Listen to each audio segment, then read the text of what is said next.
Oi, o meu nome é Eduarda e hoje a nossa aula será sobre a glicólise e a regulação da glicose. Vamos passar para o próximo slide. Glicose. O que é a glicólise? A glicólise, ela ocorre no citoplasma das células eucariontes. Elas se encontram no citoplasma das células eucariontes. E essa reação, ela utiliza a glicose, que é proveniente dos carboidratos da nossa alimentação do dia a dia, né? E como que funciona, né, a entrada da glicose na célula? Primeiramente, a glicose, ela sairá dos capilares sanguíneos e passará para a membrana plasmática. Porém, a glicose, ela precisa de uma proteína que facilite a sua entrada na célula. Proteína essa que é a glute. Esse processo todo, ele não tem o gasto de energia e ele é feito pela difusão facilitada. Passamos agora para o próximo slide. Visão geral. Aqui a gente vai ter uma visão ampla de todo o processo, né, que ocorre. Então, no início, a gente vê, né, a glicose, né, uma molécula de glicose, que ao longo do processo, né, será finalizado com 2 moléculas de piruvato. Durante esse processo todo, haverá 10 reações químicas que serão discutidas na nossa aula, no nosso curso. Então, entre a glicose e o piruvato, ocorrerá o consumo de 2 moléculas de ATP, né? E qual é o objetivo da respiração celular? É a produção de ATP. No início, né, do processo, será consumido ATP, mas depois a glicólise, ela produzirá 4 ATPs, ficando com um saldo positivo de 2. Além disso, a glicólise, ela pega a coenzima 2-NAD+, e converte em 2-NADH. O que é o NAD, né? Então, eu irei explicar o NAD+, e o FAD+. O FAD, a gente irá ver ele mais à frente, no ciclo de Krebs e em outros ciclos. Porém, eu vou já dar a explicação dessas 2 coenzimas, a NAD e a FAD. Essas coenzimas, elas são obtidas a partir da vitamina dos complexos. E quais são, Eduarda, as funções dessas 2 coenzimas? São fornecer prótons e elétrons para a cadeia respiratória, para gerar o ATP, como já foi, né, dito. O NAD, quando ele sofre um processo de oxirredução, ele se converterá, né, em NADH+, onde ocorrerá o ganho de prótons e elétrons. Com esse ganho, ele depositará, né, este saldo na cadeia respiratória. Agora, iremos passar para as reações. Como já foi dito, as reações, elas são 10 reações químicas que ocorrem como todo. E junto com essas reações, eu irei explicar sobre os pontos de regulação da glicólise. A glicólise, ela tem 3 pontos, que são a hexocinase, o PFK e o piruvato cinase. Né? Para começar, eu irei explicar a reação 1 e por fim, eu vou explicar os pontos de regulação que vai ocorrer em cada reação. Pois bem, a reação 1, ela é uma reação de fosforização. O que ocorrerá, né, nessa reação? A hexocinase, ela irá fazer a retirada de um fosfato da molécula de ATP e adicionará esta molécula de ATP ao carbono 6 da glicose, convertendo, né, essa molécula em uma glicose 6-fosfato. O substrato da hexocinase será a glicose e o produto gerado por ela será a glicose 6-fosfato. Entrando no ponto de regulação, a hexocinase, né, ela poderia ser a primeira a ser regularizada. Porém, o seu produto de formação, a glicose 6-fosfato, ela irá participar de outras vias, fazendo com que ela não seja tão importante para a glicólise como, né, as outras coenzimas. Então, a hexocinase, ela também será inibida pelo seu próprio produto, que é a glicose 6-fosfato. E como que a glicose 6-fosfato faz com que essa inibição ocorra? Ela trabalhará na diminuição da velocidade da reação da hexocinase. Com isso, ela irá, né, inibir a hexocinase. Passando para... Só um momento. Então, também ocorrerá na reação 1, né, no ponto de regulação, o glicosinase, né, que ela irá administrar a elevação de glicose e glicose 6-fosfato no fígado. Ela diminuirá, né, a glicose e a glicose 6-fosfato.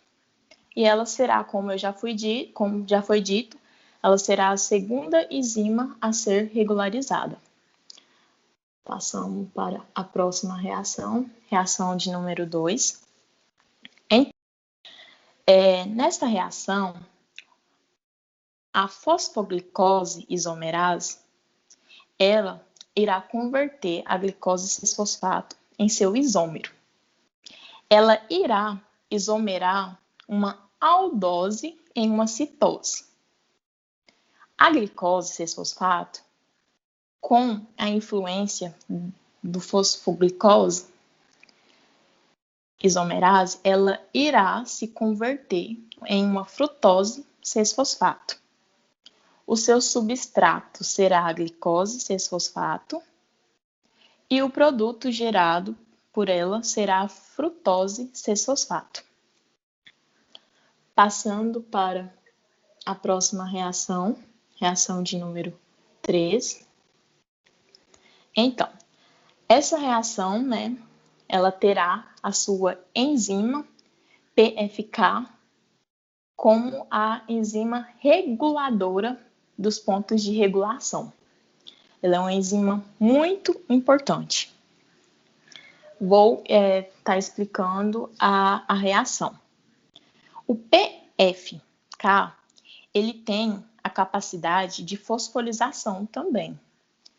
Então, ela retirará um grupo fosfato da molécula de ATP e adicionará uma outra molécula orgânica. Nessa reação, irá configurar o gasto de 2 ATPs.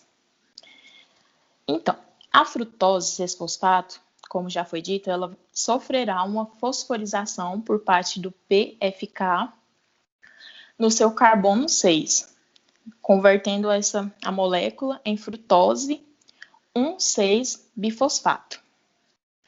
O PFK, ele será a enzima principal da regulação, como já foi dito, né, por causa do seu produto gerado, que ele é único e exclusivo, que é a frutose 1,6-bifosfato.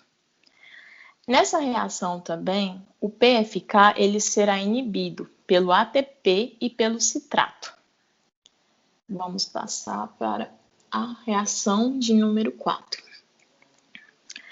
Nessa reação, a gente terá a aldolase, que ela irá clivar a frutose 1,6-bifosfato, gerando a dihidroxiacetona fosfato e a gliceraldeído 3-fosfato.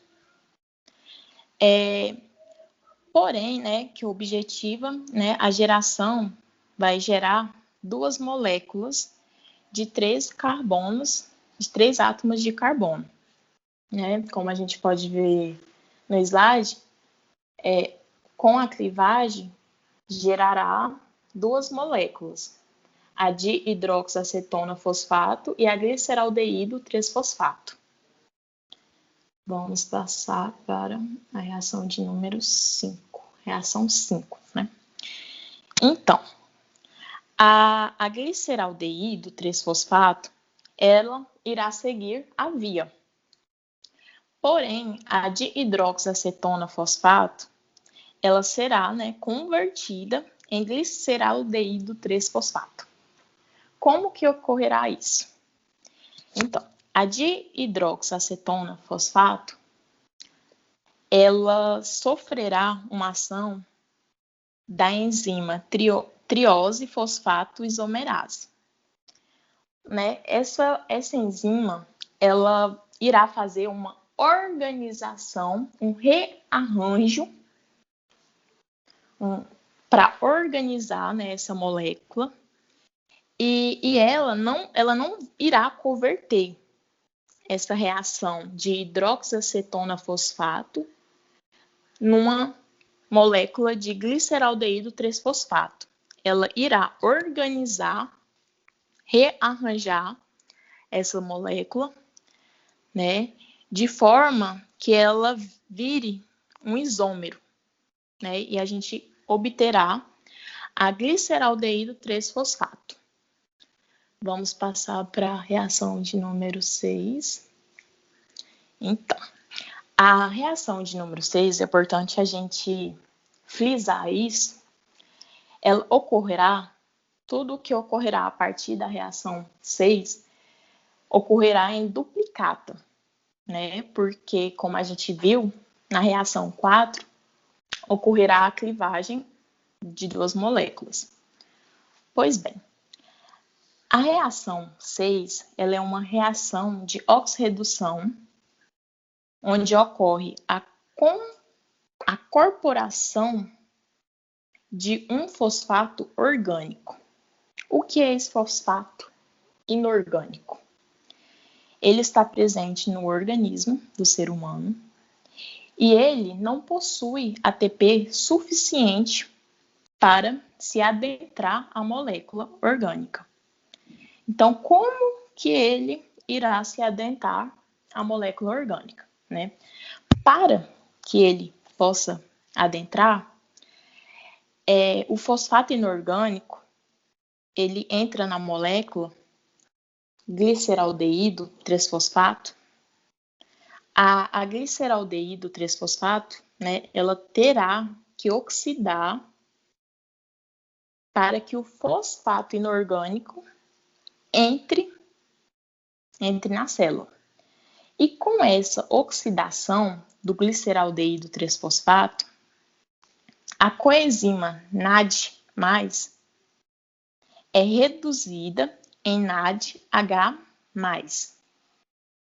Com o aumento de energia, o fosfato inorgânico, ele insere, né, a palavra melhor para se falar, na molécula 1,3-bifosfoglicerato.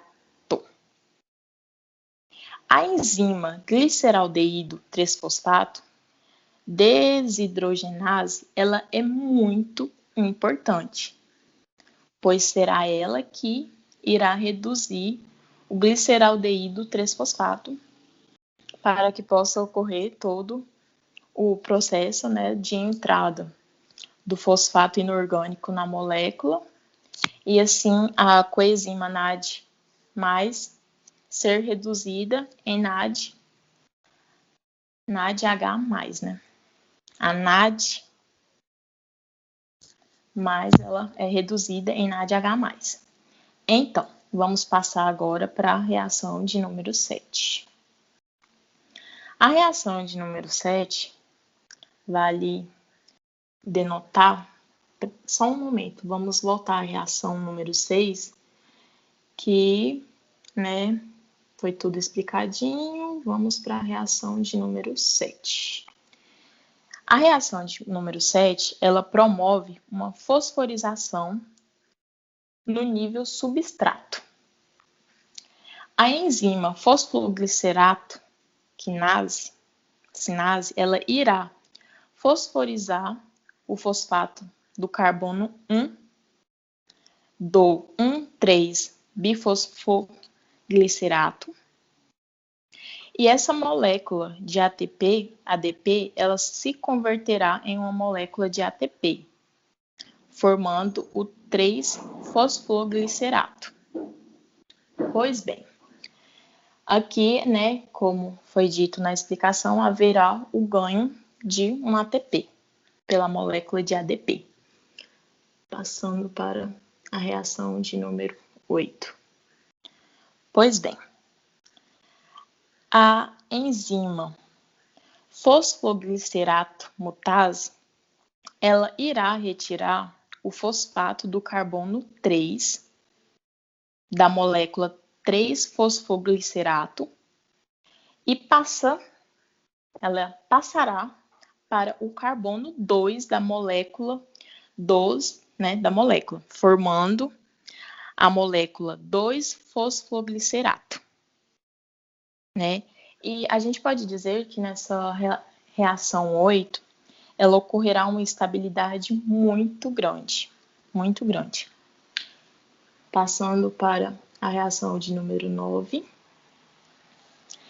Na reação de número 9, a enzima enolase, ela retira o H2O da molécula 2-fosfatoglicerato, ou melhor, ela desidrata a molécula 2-fosfoglicerato, convertendo assim 2-fosfoglicerato em fosfoenolpiruvato. A reação 9, ela aumenta a estabilidade do fosfato nas moléculas orgânicas, né? Como eu falei logo na reação 8, a estabilidade ela será aumentada já na reação de número 8. Passando agora, né, para a última reação, a reação de número 10. O fosfoenolpiruvato, ele irá sofrer uma ação do piruvato sinase, que irá retirar o fosfato e adicionará uma molécula de ADP. E a ADP, ela recebendo esse fosfato, né, irá converter em ATP, gerando assim o produto final piruvato. Aqui haverá o segundo ganho de ATP. O saldo final será de 2 ATP e 2 NADH. A reação de número 10, ela será a última enzima a ser regularizada e ela será inibida, né, pelo ATP e pela alanina, né? Pois bem, como que a alanina irá, né, fazer esse processo de inibição? O piruvato, quando ele está muito elevado, faz com que eleve também a alanina. E com isso, né, irá inibir o produto final, que é o piruvato sinase. Então, aqui está a descrição, né, somos da Universidade Estadual de Goiás. Sou a docente, né, Eduarda Cristina Borges Viana. A disciplina do nosso trabalho, da nossa aula, é metabolismo celular. E a nossa docente é a Valdirene Monteiro. Muito obrigada, gente, pela atenção de vocês. Espero que essa aula, esse curso, né, tenham acrescentado para o saber de vocês. Muito obrigada e tchau, tchau.